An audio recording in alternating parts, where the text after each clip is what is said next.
नमस्कार दोस्तों, स्वागत है आप सभी का आई प्लानेट कम्युनिकेशन सेंटर की स्मार्ट क्लास की एक और नई वीडियो में। दोस्तों, आज मैं आपको इस वीडियो के माध्यम से 22 दिसंबर 2024 को होने वाली RSCIT एग्जाम हेतु मोस्ट क्वेश्चंस और उनके आंसर बताने जा रहा हूं। दोस्तों, ये वीडियो आप सभी के लिए बहुत ही खास होगी। यदि आप हमारे इस चैनल पर नए हैं तो आप हमारे इस चैनल को लाइक और सब्सक्राइब अवश्य करें और इस वीडियो को आप पूरा देखें। तो चलिए दोस्तों, देर ना करते हुए इस वीडियो को शुरू करते हैं। वीडियो का पहला क्वेश्चन है, पैराग्राफ अलाइनमेंट कितने प्रकार के होते हैं? तो दोस्तों, आप सभी जानते हैं कि पैराग्राफ जो अलाइनमेंट हैं ये 4 प्रकार के होते हैं, लेफ्ट, सेंटर, राइट और जस्टिफाई। यहाँ दोस्तों इनकी शॉर्ट की भी आप एक बार देख लीजिए। लेफ्ट जो है अलाइनमेंट, इसकी शॉर्ट की है Ctrl+L, जबकि सेंटर जो है इसकी शॉर्ट की है Ctrl+E, और जो राइट है उसकी शॉर्ट की है Ctrl+R, और जस्टिफाई की जो शॉर्ट की है वो है Ctrl+J। इस प्रकार से ये इनकी शॉर्ट की हैं। क्वेश्चन नंबर सेकंड देखिए, वर्ड 2019 में डिफॉल्ट लाइन स्पेसिंग कितनी होती है? तो दोस्तों, इसका आंसर है 1.15, और प्रत्येक पैराग्राफ के बाद डिफॉल्ट स्पेसिंग कितनी होती है? इसका आंसर है 10 पॉइंट। आपने देखा होगा जब भी आप MS वर्ड ओपन करते हैं तो जो उसमें लाइन स्पेसिंग होती है डिफॉल्ट, वो होती है 1.15, और जो पैराग्राफ होता है MS वर्ड में तो प्रत्येक पैराग्राफ के बाद में जो डिफॉल्ट स्पेसिंग होती है वो होती है 10 पॉइंट। क्वेश्चन नंबर थर्ड देखिए, MS वर्ड में page setup, page orientation, paragraph और अरेंज ग्रुप किस टैब में होते हैं? तो दोस्तों, इसका आंसर है लेआउट टैब में। ये जो है लेआउट टैब में होते हैं। यहाँ दोस्तों मैं आपको एक बात और बताना चाहूँगा कि जो पेज ओरिएंटेशन है, इसमें जो पेज हैं वो 2 प्रकार के होते हैं। एक होता है पेज पोर्ट्रेट जो इस प्रकार का होता है, और एक होता है पेज लैंडस्केप जो इस प्रकार का होता है। यानी पेज 2 प्रकार के होते हैं, पोर्ट्रेट और लैंडस्केप। अगला क्वेश्चन देखिए 4, माइक्रोसॉफ्ट एक्सेल कैसा एप्लीकेशन है? तो देखिए दोस्तों, इसका आंसर है यह Microsoft Windows, Mac OS X और iOS के लिए माइक्रोसॉफ्ट द्वारा विकसित एक स्प्रेडशीट एप्लीकेशन है। यानी ये एक स्प्रेडशीट एप्लीकेशन है जिसको माइक्रोसॉफ्ट कंपनी द्वारा विकसित किया गया है। क्वेश्चन नंबर 5 देखिए, MS एक्सेल में कॉलम और रो का कटान क्या कहलाता है? तो दोस्तों देखिए, आप सभी जानते हैं कि हम MS एक्सेल में जब काम करते हैं तो हम कॉलम और रो जो है उनका जो कटान होता है, जिसको हम सेल कहते हैं, उसके अंदर काम करते हैं। और आप यहाँ ये भी ध्यान रखिए कि MS एक्सेल में पहला जो सेल होता है वो A1 होता है। यहाँ A जो है कॉलम है और 1 जो है रो है। क्वेश्चन नंबर 6 देखिए, MS वर्ड में ऐसा फीचर जिससे आप एक बार में बहुत सारे लोगों को एक साथ किसी भी तरह का निमंत्रण पत्र या शादी का कार्ड या कोई भी आवेदन पत्र भेज सकते हैं क्या कहलाता है? तो दोस्तों इस प्रक्रिया को, इस फीचर को हम क्या कहते हैं? वो है मेल मर्ज, यानी ऐसा हम MS वर्ड में मेल मर्ज के द्वारा कर सकते हैं। इससे क्या है, हम एक बार में बहुत सारे लोगों को एक साथ में किसी भी तरह का निमंत्रण पत्र, शादी का कार्ड या कोई भी लेटर या कोई भी आवेदन पत्र भेज सकते हैं। क्वेश्चन नंबर 7 देखिए, MS एक्सेल में जब 2 या 2 से अधिक सेलों को सेलेक्ट करके उन्हें एक किया जाता है तो उसे क्या कहते हैं? तो दोस्तों इसका आंसर है मर्ज करना, यानी इसको हम मर्ज बोलते हैं। जब 2 या 2 से अधिक सेलों को एक करते हैं तो इसे हम मर्ज कहते हैं। और MS एक्सेल में इसके लिए हम मर्ज एंड सेंटर का जो ऑप्शन होता है उस पर हमको क्लिक करना होता है। क्वेश्चन नंबर 8 देखिए, किसके द्वारा विशिष्ट रो और कॉलम को एक वर्कशीट में फ्रीज किया जा सकता है जिससे फ्रीज किया हुआ हिस्सा हर समय दृश्यमान रहता है और स्क्रॉल करके सेल के बाकी हिस्से को सुविधा के अनुसार उपयोग किया जा सकता है? तो दोस्तों इसका आंसर है फ्रीज पेन, क्योंकि फ्रीज पेन से क्या होता है, जो हिस्सा हम फ्रीज कर देंगे वो हर समय हमको दिखाई देगा और बाकी का जो हिस्सा है वो जो है हम अपनी सुविधा के लिए उसको ऊपर नीचे कर सकते हैं। तो इसका आंसर है फ्रीज पेन। यहाँ ये दृश्य समान लिखा हुआ है, ये है दृश्यमान। क्वेश्चन नंबर 9 देखिए, MS एक्सेल में वर्कशीट के डेटा का एक विशेष क्रम क्या कहलाता है? तो दोस्तों आप सभी जानते हैं कि हम MS एक्सेल में जब डेटा का विशेष क्रम यानी कि आरोही से अवरोही या अवरोही से आरोही क्रम में डेटा को लिखते हैं तो उसको हम कहते हैं सॉर्टिंग।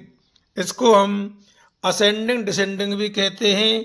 जब डेटा को आरोही क्रम में लिखते हैं तो उसको हम असेंडिंग कहते हैं और अवरोही क्रम में लिखने को डिसेंडिंग कहते हैं। और इस डेटा के एक विशेष क्रम में लिखना वो सॉर्टिंग कहलाता है। क्वेश्चन नंबर 10 देखिए, MS एक्सेल में किसी भी फंक्शन को या फॉर्मूला को लगाने की शुरुआत किससे की जाती है?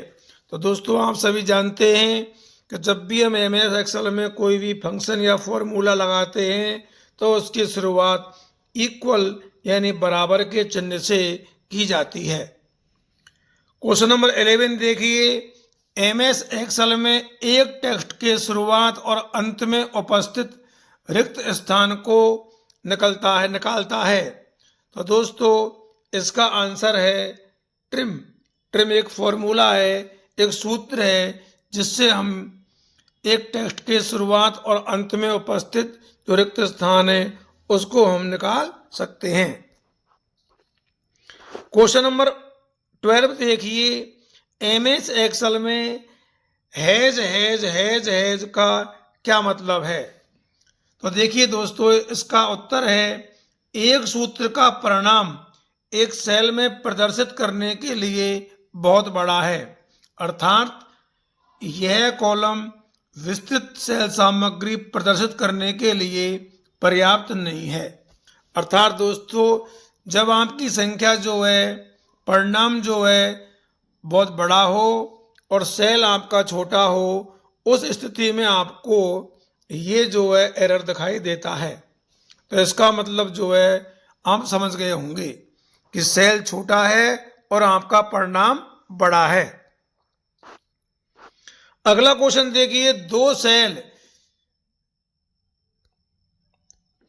जैसे A1 में 12 और B1 में 2 वैल्यू है तो C1 में इनके गुणा का रिलेटिव रेफरेंस क्या होगा?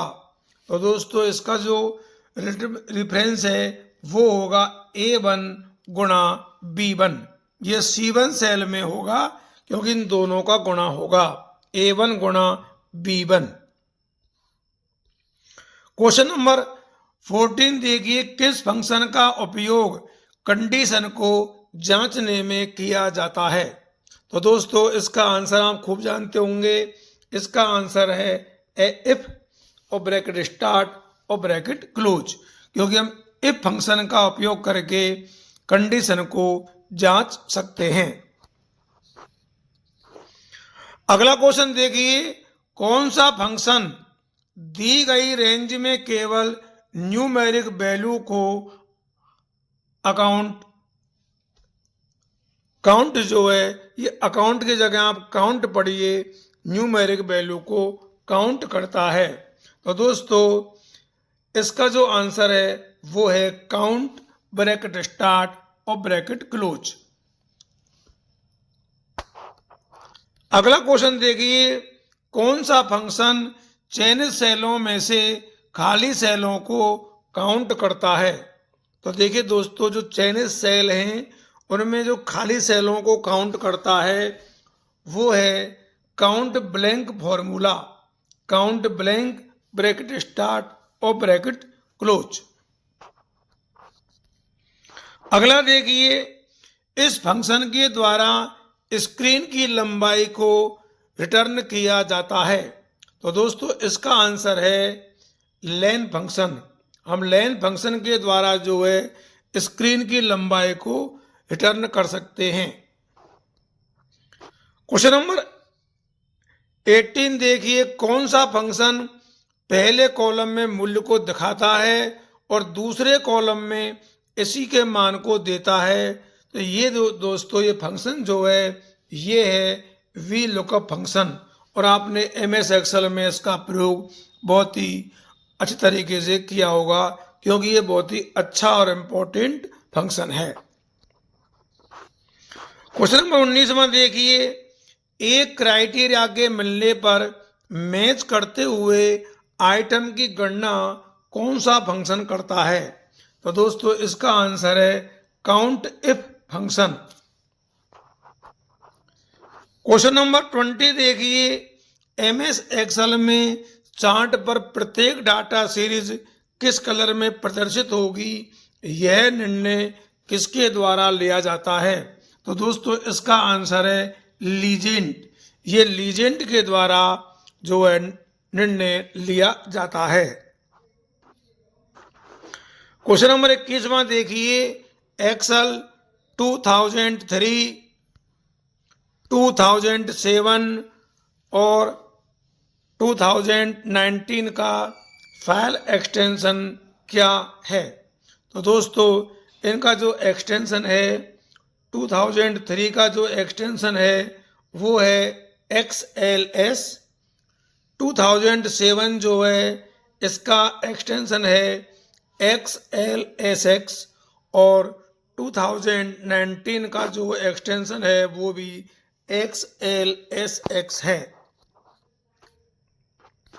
क्वेश्चन नंबर 22 देखिए, एक्सेल वर्कबुक जो है किसके संयोजन से बनती है? तो दोस्तों इसका आंसर है वर्कशीट और चार्ट। एक्सेल वर्कबुक जो है वर्कशीट और चार्ट के संयोजन से बनती है।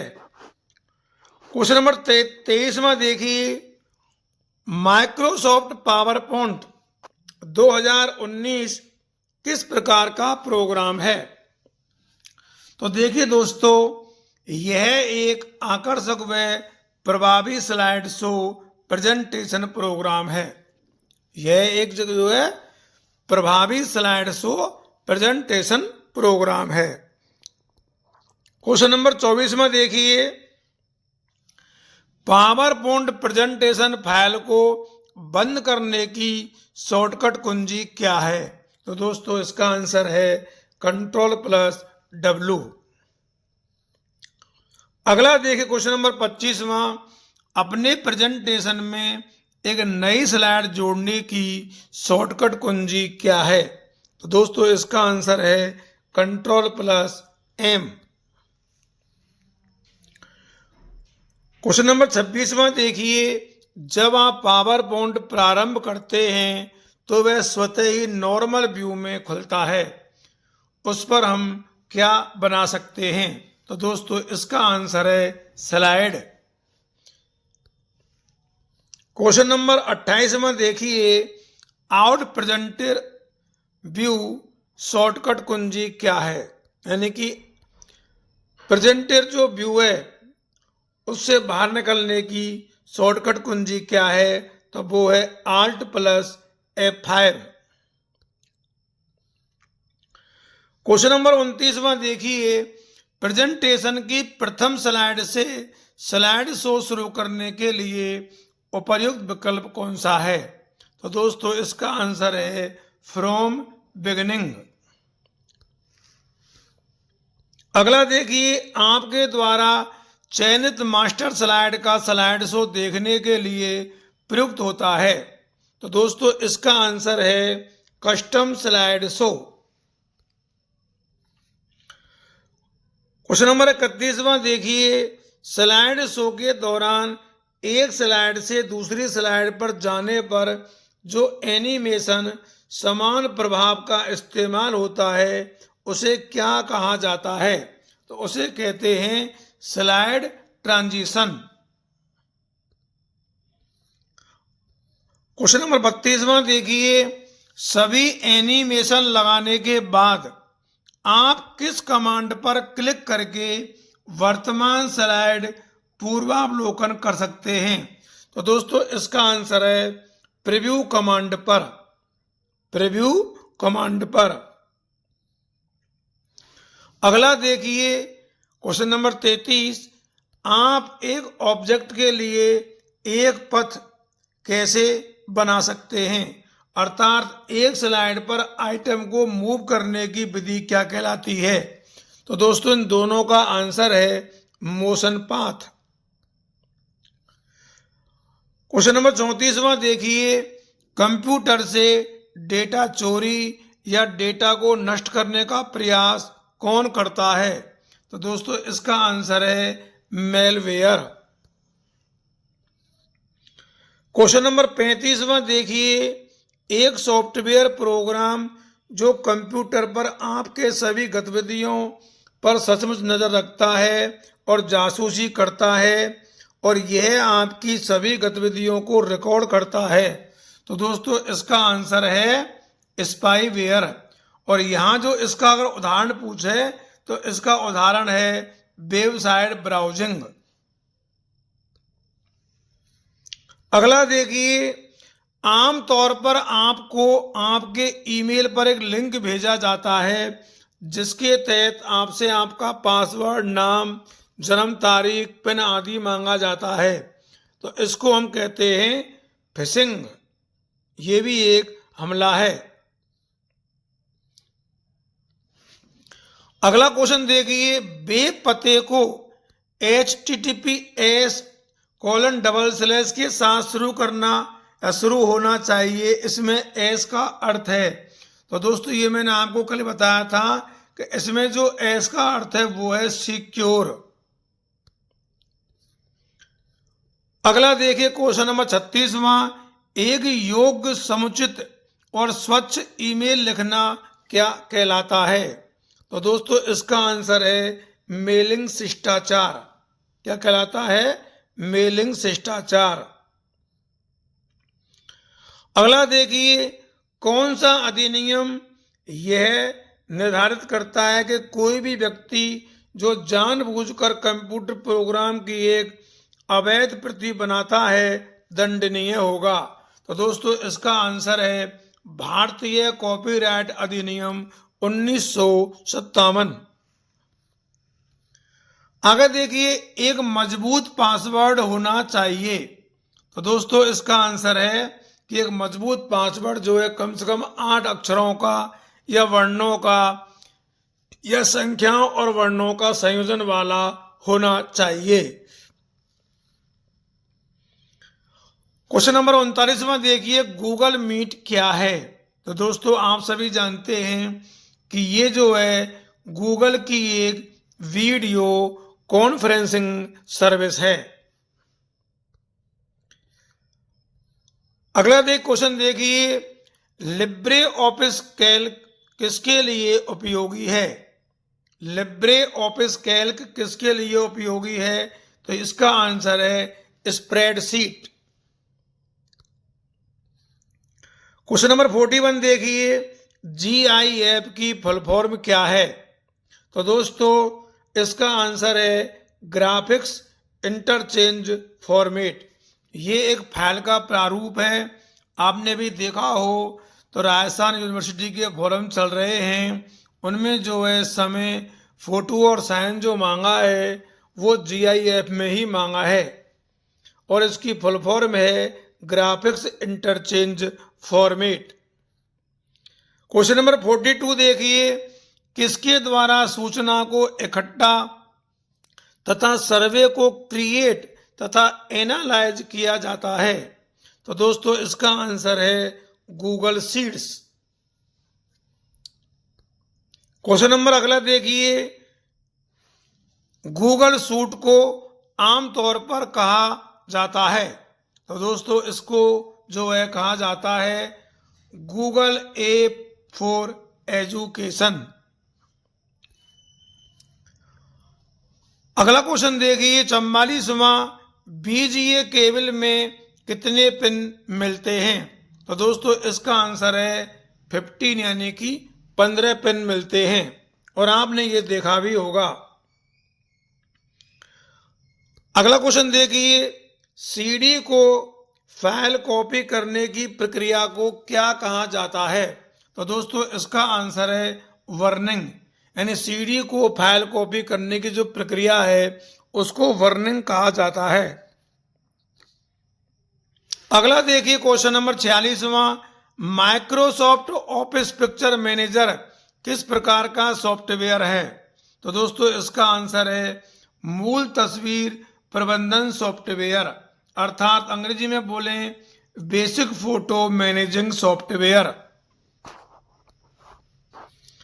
क्वेश्चन नंबर 47 देखिए, आधार पोर्टल की वेबसाइट कौन सी है? तो दोस्तों इसका आंसर है https://uidai.gov.in। ये आधार पोर्टल की एक वेबसाइट है। क्वेश्चन नंबर 48 देखिए, PNR लिंक के लिए किस साइट पर जाना होगा? तो दोस्तों इसके लिए हमें http://www.indianrail.gov.in साइट पर जाना होगा। अगला क्वेश्चन देखिए, राष्ट्रीय मतदाता सेवा पोर्टल को कब मतदाताओं को एकल खिड़की सेवाएं प्रदान करने के उद्देश्य से लॉन्च किया गया? तो दोस्तों इसका आंसर है जनवरी 2015 में राष्ट्रीय मतदान दिवस के अवसर पर। अगला क्वेश्चन देखिए, मशीन लर्निंग किसकी एक शाखा है? इसके कुछ उदाहरण हैं। तो देखिए दोस्तों, मशीन लर्निंग जो है ये आर्टिफिशियल इंटेलिजेंस की एक शाखा है और इसके उदाहरण हैं अमेजन है, मोबाइल बैंकिंग है, यूट्यूब है, गूगल जो है इसके उदाहरण है। तो दोस्तों आज की वीडियो में बस इतना ही। जिन लोगों ने ये वीडियो देखी है उन्हें बहुत बहुत धन्यवाद। आपको हमारी ये वीडियो कैसी लगी हमें कमेंट करके अवश्य बताएं और दोस्तों आप इस वीडियो को अधिक से अधिक लोगों में शेयर करें। एक बार पुनः आप सबके लिए बहुत बहुत धन्यवाद। जय हिंद, जय भारत।